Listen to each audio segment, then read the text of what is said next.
In 2019, Energy Minister Gwede in his capacity as Mineral Resources and Energy Minister, published the Integrated Resource Plan for implementation, a document that will be a roadmap of getting the Republic on a stable energy path. In 2023, South Africa sits with another plan, the Just Energy Transition Plan. So how far or how well has the IRP been implemented?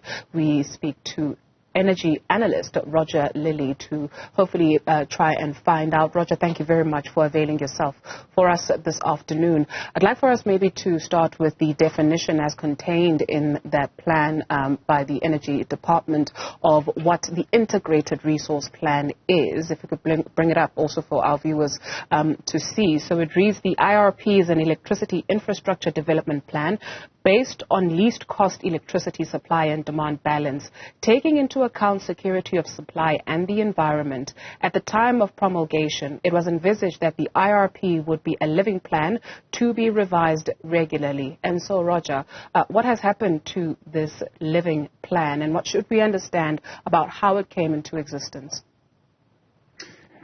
So, yes, good afternoon to you and to your listeners. Thank you for inviting me to your show this afternoon.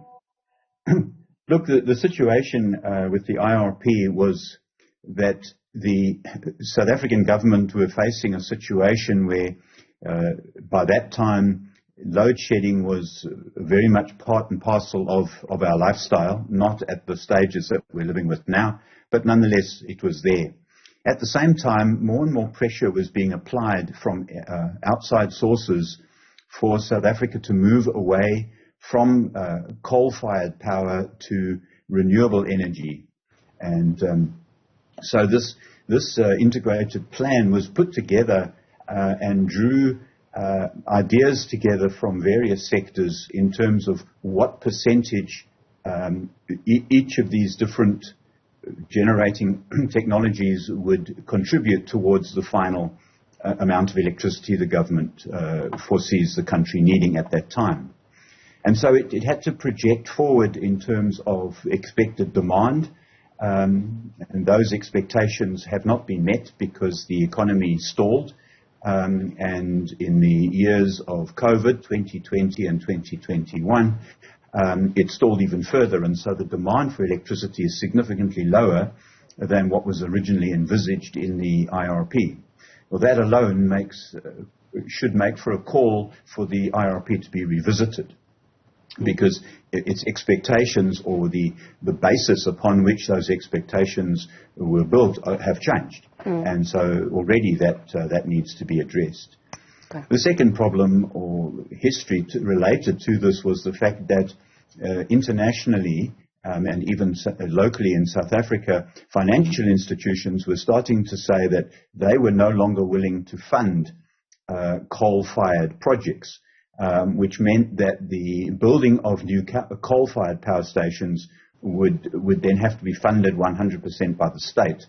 And as you know, we simply don't have that kind of money on hand to do that. So in the normal circumstances, we would have indeed borrowed money from the World Bank or from some other commercial bank, either offshore or in South Africa, or maybe some combination thereof. Again, that would not have been possible for new coal-fired power stations. And so Medupi and Kusile are likely to be the last coal-fired power stations that South Africa will build. So that's Roger, where we are with that. Yeah, I do beg your pardon. I'm told that we are tied for time. I'd like for us to take a look at the energy availability factor at the time and what was said in the IRP document. And it reads, the existing Eskom's generation plant energy availability factor was assumed to be averaging 86% in the promulgated IRP 2010-2030.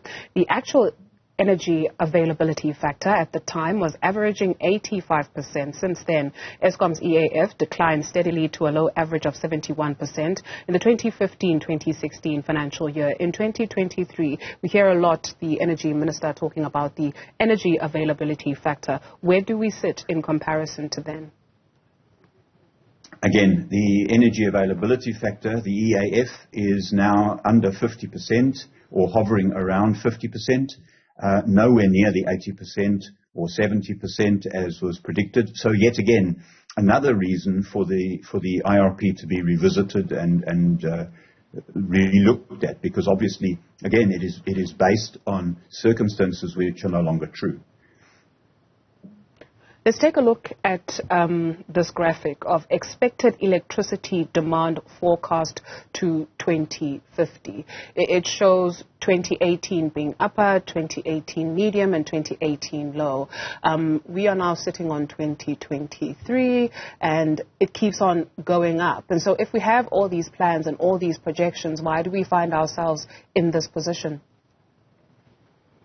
Well, we find ourselves in this position because Eskom is unable to provide the country with the electricity it needs. And the real question is, what is going on behind the scenes such that the plan is unworkable, simply because Eskom is not supplying the electricity we need. There are various arguments, there are various reasons have been given, from sabotage to incompetence to corruption, to aging coal-fired power stations, to wet coal, and so the list goes on. There are many reasons touted as to why it is that Eskom cannot produce the electricity we need, but the bottom line is still the same. We cannot produce the electricity we need. And until we do, this plan or any other plan is going to be nothing more than that, just a plan. So really the solution going forward has to be that the significant amount of electricity has to be generated from somewhere to make this plan workable. So it comes back to this whole thing. Where is electricity going to come from?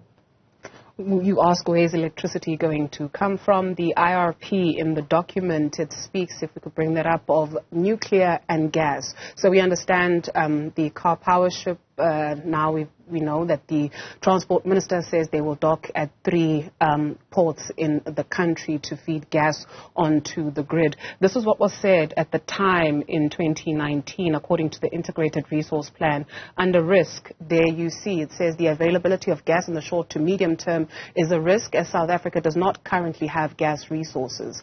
And then under the mitigation, it says for the period up to 2030, gas to power capacity in the IRP has realistically taken into account the infrastructure and logistics required around ports and pipelines. And then you've got nuclear, which is something that has got people hot and bothered under the collar, even at the time. Koeberg Power Station reaches end of life in 2024. That's next year. Eskom is at an advanced stage with technical work required for the extension of the life of Koeberg plant under mitigation. You see this and you compare it to 2023 and you think, what? Yeah, exactly. Look, nuclear energy is clean energy.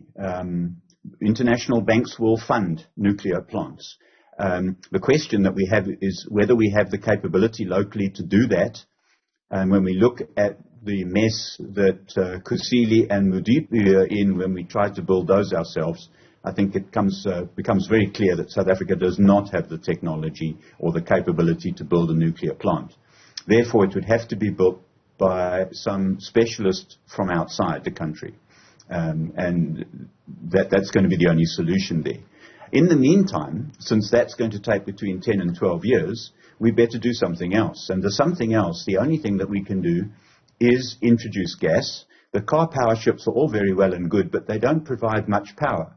At best, they're going to give us 1 megawatt, which is 1 stage of load shedding. So we're down from stage 6 to stage 5. You see, it doesn't really help.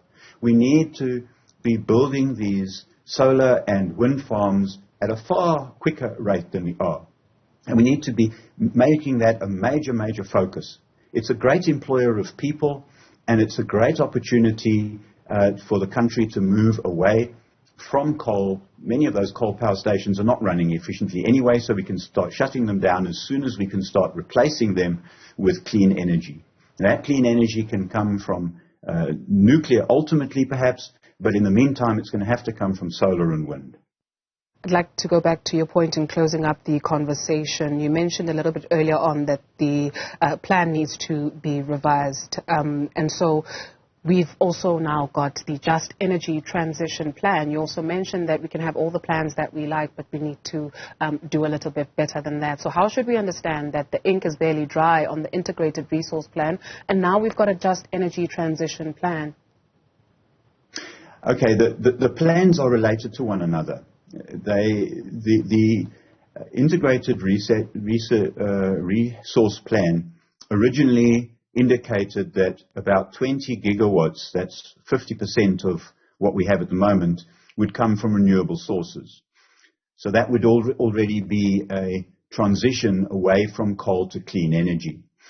What the new plan talks about is how it can be just. In other words, how can it be done in such a way that the country itself benefits, the people in the country benefit, both financially and socially. So we have to make sure that the environment is cared for. We have to make sure that locals are employed for the building and running of these plants. We have to make sure that the local communities around the building where these power stations are built also benefit directly in some way. And a lot of that's been going on when the independent power producers build these solar and wind farms. They do employ the locals and they do teach them, they transfer skills to them, and often there are all sorts of other benefits that come along.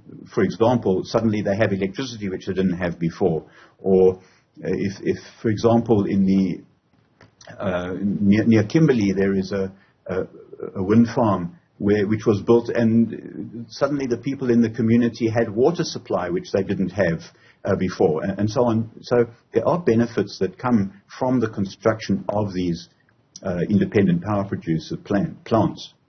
Thank you so much. Roger Lilly is an energy analyst.